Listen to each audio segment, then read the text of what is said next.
ہمارے ساتھ ملک کے نامور اسلام کے اسکالر جناب علامہ شیخ دلشاد مہدوی صاحب موجود ہیں۔ علامہ صاحب، اسلامک ہسٹری میں ایک تھیولوجی ایک پوری ایک علمی آپ کے پاس رہی ہے، اور پھر ہمارے پاس فلاسفہ بھی رہے ہیں، مختلف ہمارے پاس اوپینینس اس حوالے سے آتے رہے ہیں۔ تو صحیح قرآن و سنت کی روشنی میں دیکھا جائے تو صحیح تشریح عقل اور وحی کی اور ان کے درمیان تعلق کی کیا ہے؟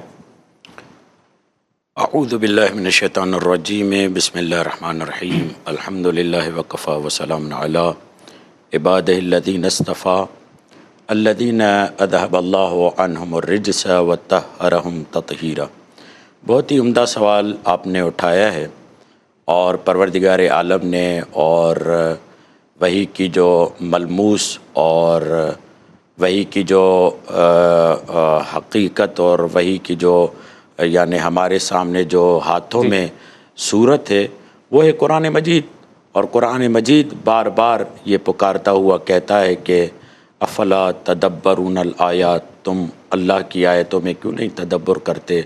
وقالوا لو كنا نسمع او نعقل ما كنا فی اصحاب السعیر، جہنمی یہ کہیں گے کہ کاش ہم سن لیتے اور غور و فکر کر لیتے، عقل کا استعمال کر لیتے تو ہم جہنم میں نہ جاتے۔ یعنی قرآن تو یہاں تک کہتا ہے کہ جب عقل کا استعمال نہ ہو تو انسان جہنم کی طرف جاتا ہے۔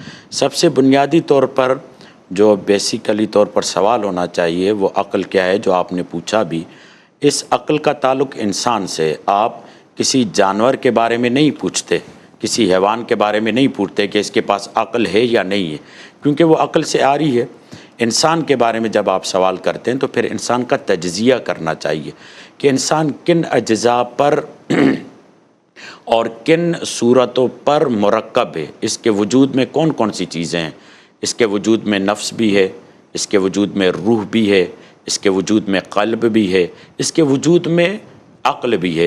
یہ مختلف مراحل اور درجات ہیں جو انسانی وجود کو ترکیب دیتے ہیں۔ جب ان تمام اجزاء کو انسان سمجھتا ہے تو پھر اسے یہ سمجھنے میں آسانی ہوتی ہے کہ عقل کسے کہتے ہیں۔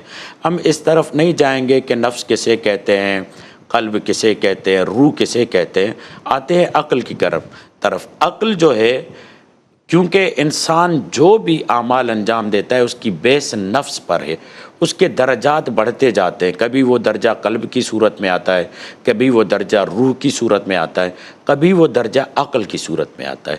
نفس میں ایک قوت ہے جسے قوت مدرکہ کہتے ہیں، اور وہ قوت بھی پھر 4 مرحلوں میں کام کرتی ہے۔ کبھی وہ قوت خیال ہوتی ہے، کبھی وہ قوت وہم ہوتی ہے، کبھی وہ قوت فکر ہوتی ہے۔ بہت سارے لوگ اپنے وہمیات کو عقل سمجھ رہے ہوتے ہیں، وہ عقل نہیں ہوتی۔ خیال الگ چیز ہے، وہم الگ چیز ہے، فکر الگ چیز ہے۔ عقل کی پہلی حرکت کو قرآن مجید یا روایات فکر کا عنوان دیتی ہیں، اور اسی لیے آپ جائیے مختلف جگہوں پر، سورہ زمر میں خصوصاً ارشاد رب العزت ہے فبشر عباد الذین یستمعون القول فیتبعون احسنہ اولئک الذین ہداہم اللہ واولئک ہم اولو الالباب۔ جو لوگ مختلف چیزوں کو دیکھتے ہیں اور اینالائز کرتے ہیں، یہاں پر ہمیں عقل کی کاربردی سمجھ میں آ رہی ہے۔ یعنی عقل کرتا کیا ہے؟